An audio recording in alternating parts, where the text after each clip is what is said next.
দুনিয়াতে বেঁচে থাকার জন্য আজকে যে জিনিসটা দরকার পড়ে, বিশেষ করে এখনকার কলিযুগে দরকার পড়ে, সেটা হচ্ছে মানি। ইয়াস, আজকে সেই টপিকটা নিয়ে আমি কথা বলবো যে মানি হাউস কুণ্ডলিতে কোনটা। এর আগে আমি ফার্স্ট হাউসে কাউন্টিং করিয়ে দিয়েছি, যারা যদি দেখে না থাকবেন তারা হচ্ছে যে মানি, যার যত মানি তার তত বেশি পাওয়ার। পয়সা নেই তো পাওয়ার নেই, সিম্পল কথা।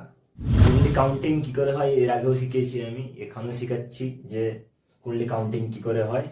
এবার কুণ্ডলি কাউন্টিং হয় সবসময় অ্যান্টি ক্লকওয়াইজ, এখান থেকে কাউন্টিং হয়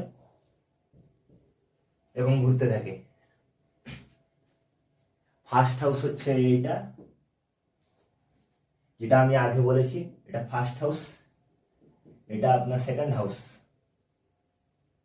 এই সেকেন্ড হাউস।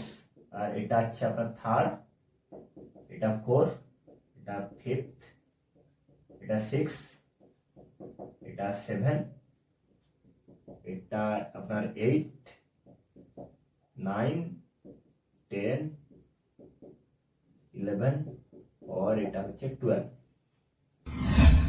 12টা ঘর থেকে কুণ্ডলিতে। আর কাউন্টিং সবসময় এখান থেকে অ্যান্টি ক্লকওয়াইজ কাউন্টিং হয়। এর আগেও আমি ভিডিওতে বলে দিয়েছি, যদি না দেখে থাকেন তাহলে দেখতে পারেন। এটাতেও বলছি সেম, যে এখান থেকে কাউন্টিং হবে। আর আমি আজকে যে টপিকটা নিয়ে কথা বলবো সেটা হচ্ছে এইটা,